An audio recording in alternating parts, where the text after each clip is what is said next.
Timmy. I woke up in the middle of the night, sweating, gasping for air. The room was empty, with no reason for alarm. A nightmare, I told myself, even though I wasn't one to dream, let alone have nightmares. I never understood dreams really, and as a child I was jealous of those who could dream. Instead of living in a dream world, going on adventures and exploring things, I had a blank night, every night.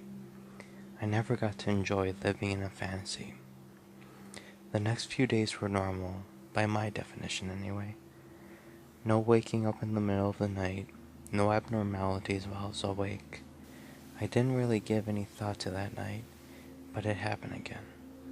Exactly 1 week later, I woke up the same way, sweating and gasping for air. Except this time, the image of a red mass wouldn't leave me. It was as if I was remembering it for the first time. The image would leave me the next morning, and life would go on normally, aside from the dreams. They happened every week for months. I'd wake up like I had a nightmare and remember an image until I went back to sleep. With every dream, my recollection got better. They started with scenes that I recognized from home videos my parents recorded when I was a baby. But week by week, the baby I was watching was getting older and started looking less and less like me. The sixth dream was short, but extremely vivid. The scene was my third birthday party, except the toddler in front of the cake wasn't me. He was smiling in my direction, as if I was a camera he was looking into. His smile twisted as my mom called out to him, "Ready to blow the candles out, Timmy?" When I was young, my mother told me how she was stuck with two names before I was born. Michael, which has been my name to this day, and Timothy. I didn't remember this until later in the week, since I was stuck with a constant headache and the picture of him smiling. The scene faded, but that smile still stays with me. Within another month, Timmy was around 12 and the scenes weren't how I remembered them. There was this one dream where I saw Timmy playing with kids I had met as a child, but I was never friends with. Timmy was living a different life than me in these dreams, and I was nowhere to be found. Everything changed with the 13th dream. That night I woke up in pain. My head felt like it was going to split in two. I called out to my friend, who I'd been renting my apartment with, and had him take me to the ER. There was a constant ringing in my ears, and my sight was blurry, but that entire night I kept hearing Timmy repeat the phrase, "I was supposed to live." I saw my doctor again after they had finished all their testing to see what caused me to suffer that night. He told me there was a tumor in my brain that had been growing rapidly, and how they would have to operate immediately before I could do more damage.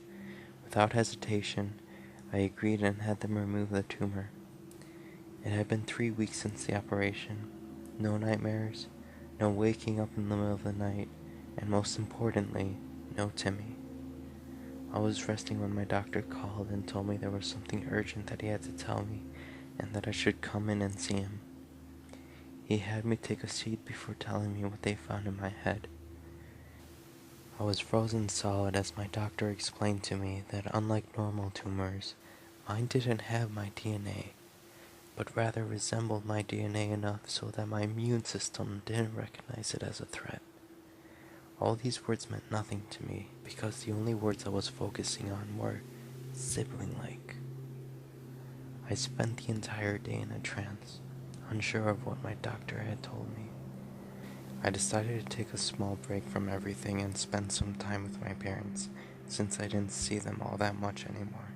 I went to see them with the intent of escaping the nightmare that my life had become, but seeing my mother reminded me why the name Timmy bothered me. Not sure what to expect, I asked her why she had those two names in mind. Sadness flooded her face before she decided how to answer me.